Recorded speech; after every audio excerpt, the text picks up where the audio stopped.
هو الذي ارسل رسوله بالهدى ودين الحق ليظهره على الدين كله ولو كره المشركون.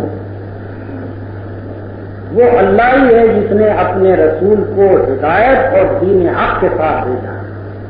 تاکہ اس کو پورے کے پورے دین کے اوپر غالب کر دے. ولو کرے المشرکون، مشرکوں کو یہ بات اتنی ہی نہ. اوپر والے مضمون کو دوسرے الفاظ میں دوسرے طریقے سے پورے زور دے کر بیان کیا گیا، اور یہ مضمون قرآن مجید میں 2 جگہ اور بھی بیان کیا گیا. سورہ فتح میں بھی بیان کیا گیا اور سورہ توبہ. فرمایا گیا کہ اللہ تعالیٰ نے اپنے اس رسول کو 2 چیزیں دے کر بھیجا، ایک ہدایت اور دوسرے دین حق. یہ 2 الگ چیزیں نہیں ہیں، ایک ہی چیز ہے، مگر ایک ہی چیز کے 2 فیل ہیں. دین حق سے مراد وہ نظام جو اللہ تعالیٰ نے اپنے رسول کو دیا ہے زندگی کے مطابق، کیا حلال ہے اور کیا حرام ہے، کیا انسان کی فرائض ہے، کس چیز میں انسان کی بھلائی ہے اور کس چیز میں انسان کی نجات اور سعادت ہے، اور کیا چیزیں ایسی ہیں جو انسان کے لیے ہلاکت کی اور تباہی اور بربادی کی موجود ہیں. انسان کے کیا فرائض ہیں اور اس کو کس طرح سے ان کو انجام دینا چاہیے. زندگی کے مختلف پہلوؤں میں جو ہدایات دی ہیں، خواہ وہ انسان کی پرسنل لائف کے متعلق ہوں، خواہ اس کی خاندانی زندگی کے متعلق ہوں، خواہ اس کی قومی زندگی، اس کی معاشی زندگی، اس کی عدالت، اس کے قانون، اس کی جنگ، اس کی صلح، اس کی سیاست، ہر چیز کے متعلق جو ضابطے بیان کیے گئے ہیں، جو اصول بیان کیے گئے ہیں، ان کے مجموعے کا نام دین حق، یعنی وہ دین جو سراسر حق کے متعلق. دوسری چیز ہدایت، رہنمائی. تو اللہ تعالیٰ نے اپنے رسول کو رہنمائی دے کر بھیجا تاکہ وہ اس دین حق کو قائم کرنے کا طریقہ، اس دین حق کی تبلیغ کرنے کا طریقہ، اس دین حق کو دنیا میں نافذ اور جاری کرنے کا طریقہ، یہ ساری چیزیں اللہ تعالیٰ نے ان کو بتائیں تاکہ اس کے مطابق وہ کام کریں. تو اللہ تعالیٰ نے یہ 2 چیزیں دے کر اپنے رسول کو بھیجا، ایک ہدایت کی کس طرح سے وہ دنیا کو سیدھے راستے پر لائیں، دوسرے وہ سیدھا راستہ جو دنیا کے لیے اللہ تعالیٰ نے اپنے رسول کو بتایا.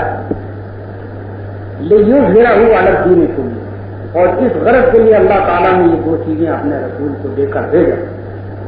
کہ وہ غالب کر دے اس نظام کو پورے کے پورے دین میں. دوسرے الفاظ میں دنیا جن جن طریقوں کے اوپر چل رہی ہے ان کے مجموعے کا نام دین ہے. وہ پورے کے پورے دین سے مراد یہ ہے کہ کوئی اگر یہودیت پر چل رہا ہے وہ اس کا دین ہے، کوئی اگر ہندویت پر چل رہا ہے تو وہ اس کا دین ہے، کوئی دہریت پر چل رہا ہے تو وہ اس کا دین ہے. کسی نے اگر سیکولر نظام قائم کیا ہے تو وہ اس کا دین ہے، اور کسی نے کوئی مذہبی نظام قائم کیا تو یہ سارے کے سارے دین جو دنیا میں چل رہے ہیں ان کے لیے الگ الدین کل نہیں کے الفاظ ہیں. رسول کے آنے کا جو منشا تھا، جس غرض کے لیے اللہ نے رسول کو اپنا دین دے کر اور اپنی ہدایت دے کر بھیجا، وہ یہ ہے کہ دنیا میں ایک دوسرے جتنے دین چل رہے ہیں ان سب کے اوپر اللہ کے اس دین کو غالب. یعنی دنیا میں کوئی رسول اس لیے نہیں آیا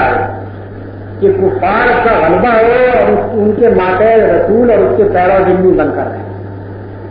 اگر کوئی احمق یہ سمجھتا ہے کہ رسول بھی اسی کام کے لیے آئے گا آتے ہیں کہ کفر اور کفار کا غلبہ ہو اور اسلام اور مسلمان اس کے ماتحت تابع بن کر رہیں اور ذمیوں کی حیثیت اختیار کریں، اس کے معنی ہے کہ وہ سرے سے یہی نہیں جانتا کہ خدا کیا ہے اور اس کا دین کیا ہے، اس کا رسول کیا ہے. خدا جب مالک ہے ساری کائنات کا تو اسی کے دین کو غالب ہونا چاہیے. دنیا کے کسی اور دین کو حق ہی نہیں پہنچتا کہ اس کائنات میں چلے. خدا اگر اپنے رسول کو بھیجے گا تو اس لیے بھیجے گا کہ اللہ کے دین کو دنیا کے اندر غالب کی جائے، نہ اس لیے کہ دوسرے دین غالب ہو اور اللہ کا دین مغلوب ہو کر. یہ بالکل ایسا ہی ہے جیسے آپ کسی زمین کے اگر مالک ہیں اور اس کے اندر آپ کے کچھ مظاہرے ہیں اور آپ اپنے کسی آدمی کو مینیجر بنا کر بیچتے ہیں اس زمین کے اوپر، تو اس لیے نہیں بیچتے کہ وہ مظاہرین جو آپ کے وہاں کام کر رہے ہیں زمین تو ان کے قبضے میں ہو اور وہ اس کے مالک ہو، وہ اپنے منشا کے مطابق کام کریں، اور یہ جو مینیجر آپ نے بنا کر بھیجا اس کے ہاتھ میں وہ پھاوڑا سماجی دنیا دو اسے زمین کھودو، جس طرح سے ہم تمہیں ہدایت کرتے جائیں اس طرح سے تم کام کرتے جاؤ اور شام کو 8 سے دانے ہم تم کو اس غرض کے لیے تو آپ اپنے مینیجر کو نہیں بھیجیں گے، آپ تو اس غرض کے لیے بھیجیں گے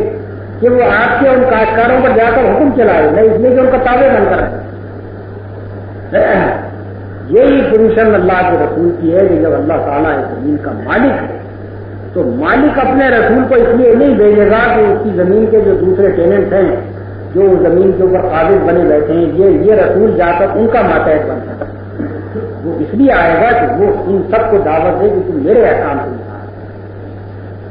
اور اس کو ہدایت ہی اس غرض کے لیے دی گئی ہے کہ وہ دنیا کے یہ کہے کہ تم جن طریقوں پر جا رہے ہو یہ غلط ہیں، جو ہدایات میں دے رہا ہوں۔ آپ دیکھیے قرآن مجید میں جگہ جگہ یہ آتا ہے کہ جو نبی آتا ہے وہ لوگوں کو خطاب کر کے کہتا ہے کہ اتقوا اللہ واطیعون، اللہ سے ڈرو اور میری اطاعت کرو۔ کوئی نبی اس لیے نہیں آتا کہ تم حکومت کرو میں تمہاری اطاعت کروں، نبی اس لیے آتا ہے کہ میں خدا کی طرف سے آیا ہوں تم میری اطاعت کرو۔ تو فرمایا گیا کہ رسول کو ہم نے بھیجا اس غرض کے لیے کہ پورے کے پورے دین کے اوپر اس کو غالب کر دے، ولو کرے المشرکون، خواہ مشرکوں کو یہ کتنا ہی نہ کرے، یعنی جو لوگ اللہ کے دین کے ساتھ دوسرے دین ملائے بیٹھے ہیں، اللہ کی اطاعت کے ساتھ